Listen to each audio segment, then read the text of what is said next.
Wall Street opens wallets wide for a Trump alternative, Nikki Haley, at $500,000 fundraiser. That is the CNBC headline about the former UN ambassador with delusions about winning next year's presidential election. But I don't know, maybe she should worry about winning the primary first. And the more that she does these massive fundraising events in places like New York with Wall Street executives, the more she's chasing away the GOP base in order to pander to the very people who hate their guts. You know, the same people who backed Joe Biden and Hillary Clinton about 4-1 over President Trump? That's who Nikki is courting.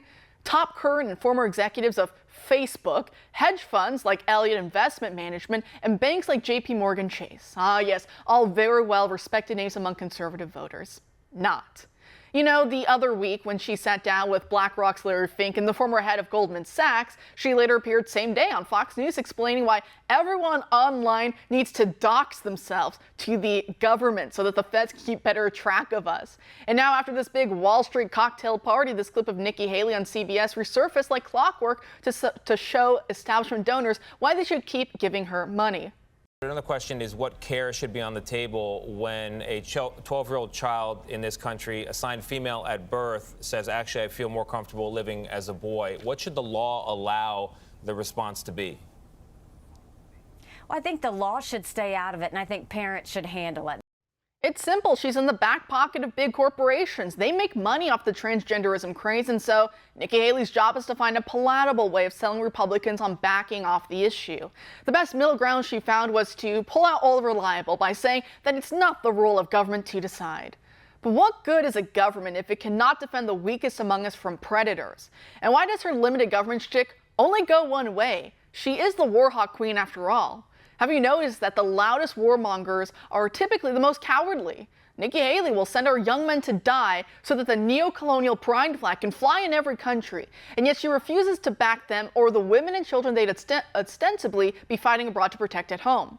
Just listen to the insanity coming out of the House Oversight and Accountability Subcommittee on Healthcare and Financial Services yesterday about protecting women and girls in sports. For example, you had Democrat Congresswoman Jasmine Crockett of Texas calling us all deplorables. The Heritage Foundation loves Texas. Ooh, they love Texas. They always sending us some nonsense bills that somehow set this country on the wrong trajectory. They send them to Texas. They send them to Florida. Every deplorable state that we can think about, they usually coming out of y'all's think tank. But nevertheless, when we talk about protecting women, what we've seen is, say, in the state of Ohio was one of the most recent states when their lawmakers didn't have the courage to do what they needed to do because, of course, we believe in gerrymandering. And because we believe in gerrymandering in this... Point of order. I moved to strike her word. I moved to strike her words, deplorable states. That's not a point of order. Let the gentlelady proceed. The committee will suspend. Whoa, whoa, whoa, whoa, whoa, whoa, whoa, whoa, whoa. The committee will suspend. Did she sleep through that whole news cycle where Hillary Clinton found out the hard way that calling us deplorables is not good optics? Or what about this other terrible PR bluster coming from Fatima Gross-Graves, the president and CEO of the National Women's Law Center? She's the one who's married to the U.S. Attorney for the District of Columbia, Matthew Graves, who reportedly refused to go after Hunter Biden on his taxes, but who's been more than happy to make life a living hell for every one of the J6ers, leading some to even take their own lives because of the sentencing enhancements being levied against them by him.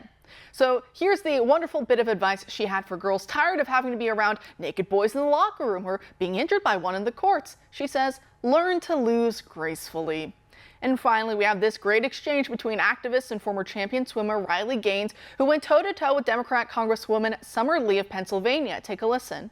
In terms of mental health, studies show that participating in youth sports is associated with lower rates of anxiety and depression, lower amounts of stress, higher self-esteem and confidence. Inclusion cannot be prioritized over safety and fairness. And Ranking Member Lee, if my testimony makes me transphobic, then I believe your opening monologue makes you a misogynist. Thank you.